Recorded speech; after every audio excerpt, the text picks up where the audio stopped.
Teman-teman sekalian yang dirahmati Allah Subhanahu wa taala, yang semoga selalu dijaga hatinya oleh Allah Subhanahu wa taala agar selalu thiqah billah, agar selalu percaya dan yakin kepada Allah Subhanahu wa taala. Karena kelemahan kita itu berawal saat kita mulai meragukan Allah. Dalam segala dinamika hidup, kita selalu butuh Allah. Kita butuh Allah ketika Allah kasih kita ujian, bahkan tetap kita butuh Allah ketika Allah kasih kita nikmat. Kalau kita butuh Allah saat diuji, agar kesabaran kita terjaga. Karena orang yang tidak ditemani atau dibersamai oleh Allah Subhanahu wa taala ketika dia sedang diuji, maka dia akan mudah untuk berkeluh kesah, bahkan berputus asa.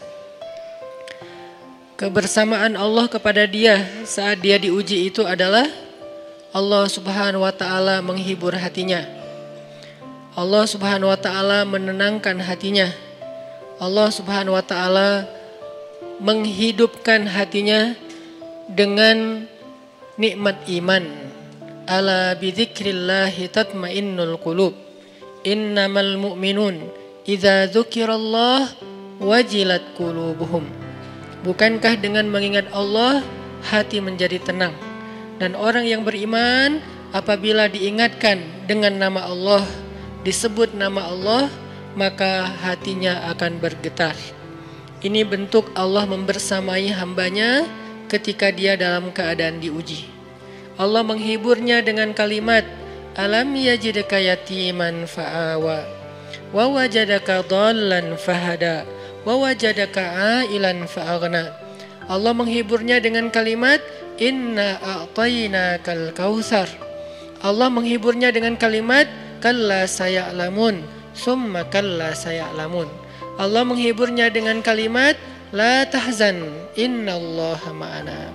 Ini adalah ketika Allah membersamai seorang hamba saat dia dalam keadaan diuji.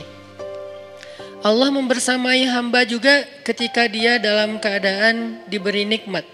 Karena tanpa itu, maka seseorang akan jatuh justru kepada dosa-dosa karena dia mendapatkan banyak kenikmatan hidup. Kalau Allah Subhanahu wa taala tidak menjaga dia saat dia diberi nikmat, maka nikmat itu justru menjadi jalan bagi dia untuk terjerumus kepada banyak dosa. Justru nikmat itulah yang menjadi penghalang bagi dia untuk mengingat Allah. Karena dia sibuk menikmati hidupnya, akhirnya dia terhalang dari mengingat Allah tepat waktu. Sibuk menikmati hidupnya, terhalang dari Allah untuk bangun tengah malam.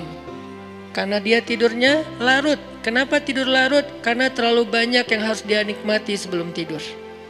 Dia bisa makan-makan, dia bisa jalan-jalan, dia bisa ngopi, dia bisa ketemu teman, dia bisa belanja. Bahkan dia nunggu midnight sale untuk bisa menghabiskan nikmat yang Allah kasih kepada dia. Sehingga akhirnya tidurnya terlalu larut, lalu dia tidak bisa bangun untuk menghadap Allah, curhat kepada Allah. Hal yang selama ini dia lakukan justru ketika dia diuji oleh Allah.